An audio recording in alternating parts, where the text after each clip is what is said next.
Well, welcome everyone. I am absolutely thrilled to guide you through this fascinating new study today. We are going to unpack a deeply intriguing investigation that was originally presented by the incredible channel Events and History.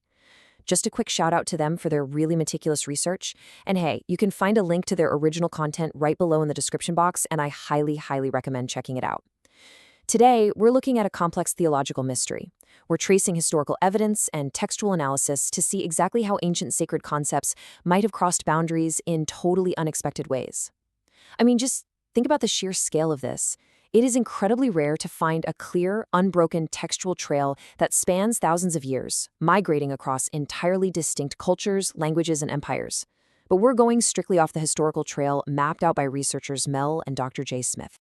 Okay, let's jump right into our roadmap for this study. We'll start by tracing a theological mystery. Then we'll examine the angel of God, move into redefining the messenger, explore Sufi traditions of light, draw parallels to Christian history, and finally, look at the implications of borrowed texts. We've got a lot of ground to cover, so let's get to it. Now I want you to hold this core question in your mind as we go through the study. What if Islamic traditions hold hidden parallels to Christian concepts of divinity? And look, just to be incredibly clear right up front, we are not here to take theological sides or endorse one viewpoint over another. Not at all. Instead, we're acting as textual detectives. We are impartially summarizing a white paper, basically a working hypothesis, put forward by researchers who noticed these really striking similarities across seemingly disparate religious texts. This hypothesis essentially forces us to look at ancient history through a completely new lens. It asks us to consider how ancient texts might have influenced one another just beneath the surface. So we're simply following the historical breadcrumbs to see where they lead. Section 1. Tracing a theological mystery, the origin of the investigation. So the origin of this whole thing begins with a very specific, kind of wild phenomenon. The researchers noticed that certain stories, symbols, and titles didn't just stay neatly confined to one religion. Now, instead, there's this trail from the ancient Hebrew texts of the Old Testament, reaching all the way into much later Islamic writings. So they set out to map exactly how sacred concepts might cross-pollinate over the centuries, transferring profound original meanings to entirely new figures. Section 2. The Angel of God, an enigmatic figure. To really understand this cross-pollination, we first have to look at the Old Testament. There is this incredibly enigmatic figure known as the Angel of the Lord. The researchers argue that if you look super closely at the text, this isn't just your run-of-the-mill angelic messenger like Gabriel or Michael. Think about the profound gravitas of this specific entity. In ancient Hebrew texts, it was highly unusual, actually borderline blasphemous, for any angel to accept worship or speak in the first person as God himself. And yet this specific entity speaks with the absolute authority of God, acts as God, and receives the exact kind of honor that is due to God alone. Which brings us to a really crucial definition: theophany. A theophany is an appearance or a physical manifestation of God to a human being interacting directly within time and space. I mean, think about the magnitude of what that actually means. The infinite, boundless divinity stepping directly into the dirt, the dust, and the limitation of human time and space. It's a momentous event. Christian theology has traditionally viewed these specific Old Testament appearances of the angel of the Lord as early, pre-incarnate manifestations of Jesus Christ. The researchers basically lean on this established theological concept to build the entire foundation of their comparative study. So to really grasp this, let's look at a timeline of 3 pivotal ancient encounters. The researchers highlight 3 crucial Old Testament texts of high interest to Arab traditions, right where this enigmatic figure actually appears. First up, we have the profound desperation of Hagar, cast out and totally alone at the well in Genesis.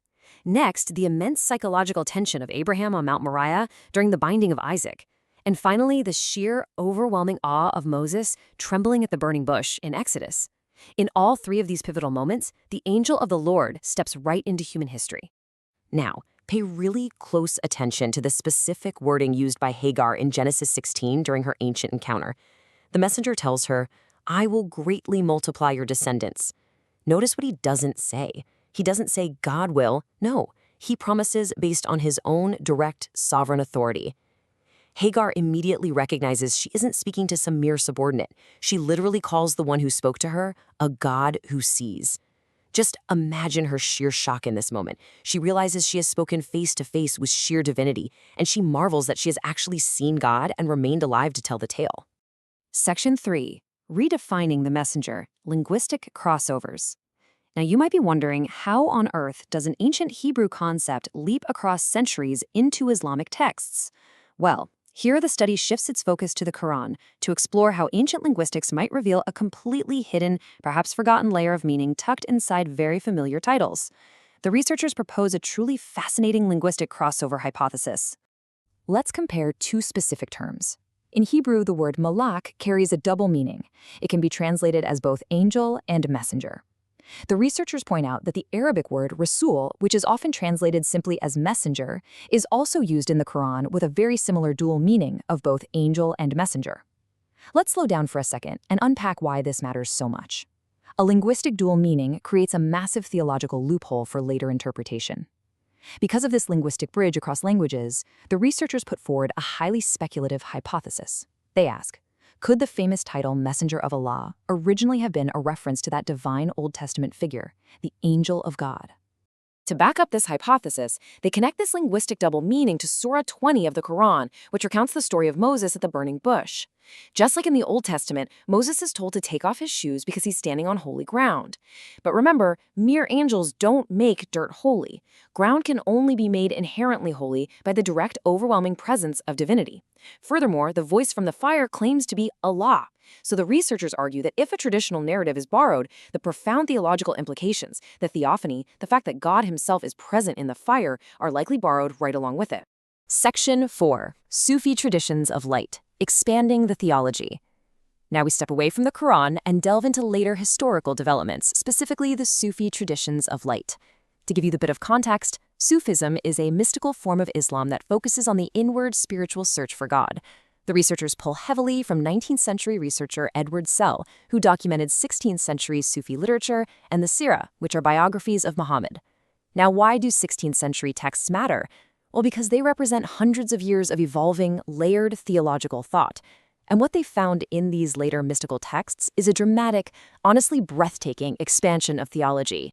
The crucial point here is how these later mystical traditions elevate their central figure into a grand, cosmic story. The Sufi texts describe a pre-existent light that was eventually united with a physical body, but it goes so much deeper than that. They speak of this figure existing for 1,000,000 years in primordial adoration before the world, the stars, or even time itself were made. Just picture that awe-inspiring concept for a second, a radiant, divine light existing in the boundless void. They claim Adam was formed directly from this divine light, and that the entire universe basically participates in this emanation.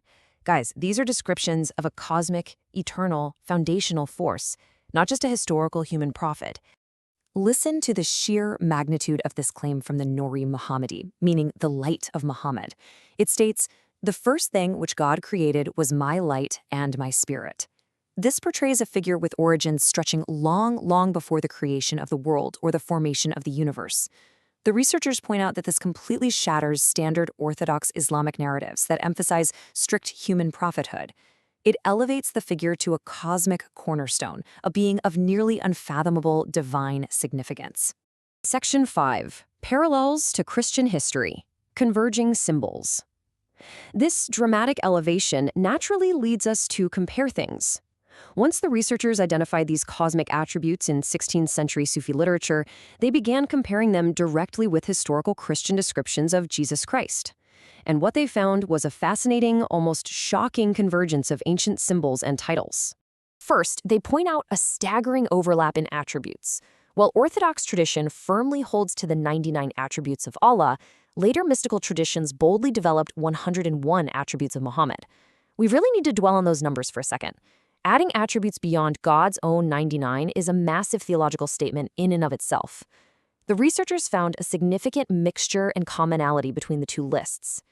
They suggest that assigning these divine attributes to a human figure brings this specific tradition incredibly close to the established Christian framework of Christ. Some traditions began viewing Muhammad with a reverence and with divine characteristics that are strikingly similar to how Christians have historically viewed Jesus. When we place Sufi traditions side by side with early Christian parallels, the overlap is just staggering. Take the Sufi Nuri Muhammadi. It closely mirrors the Christian creed of Jesus as light from light. Or the Sufi text mentioning a white pearl upon the tree of life. That directly parallels the 4th century Christian theologian St. Ephrem. St. Ephrem famously used the flawless, unblemished white pearl as this intricate symbol for Christ's pure divine nature. And then the Sufi concept of standing as a column of light for 1,000,000 years beautifully mirrors the Old Testament pillar of cloud and fire that literally led the Israelites through the wilderness. The overlapping imagery here is just so dense and highly specific. When we zoom out and look at this as a historical timeline, a really clear pattern of evolution emerges. We start with first-century Christian texts establishing divine attributes. By the 7th century, Quranic narratives emerge, borrowing older stories. In the 10th century, tafsirs, or formal interpretations, begin trying to make sense of these shared texts. But it's around the 16th century that we see a massive shift. Not only do we get these highly elevated Sufi writings, but Islamic art actually begins hiding Muhammad's face behind a veil or a radiant flame. This artistic shift is absolutely crucial. The researchers argue it is the ultimate culmination of this borrowed divinity, a reflection of his newly emphasized, almost unapproachable divine status that had slowly evolved over the centuries.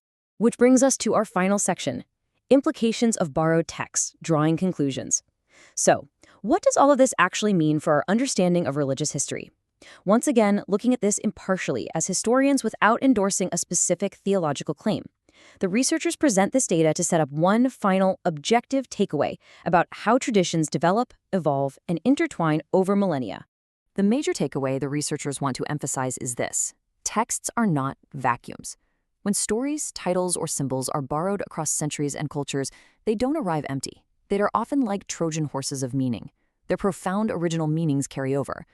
When a culture borrows a symbol, they inevitably borrow its ghost. When later traditions reinterpret shared texts, they can inadvertently transfer those deeply rooted original meanings, like divinity, pre-existence, or cosmic authority, onto entirely new historical figures, and in the process, fundamentally reshape the philosophy and theology of the newer tradition. And that leaves us with this final, provocative thought to consider. Do these incredible textual and symbolic parallels point to a forgotten, shared layer of early religious history? Or are the researchers just reading a bit too much into linguistic overlaps and mystical traditions? I want to invite you to deeply consider how traditions develop over time. What do you make of this study? Please share your own thoughts and theories in the comments below. I would genuinely love to read them. Until next time, keep learning, keep questioning, and thank you so much for joining me for this study.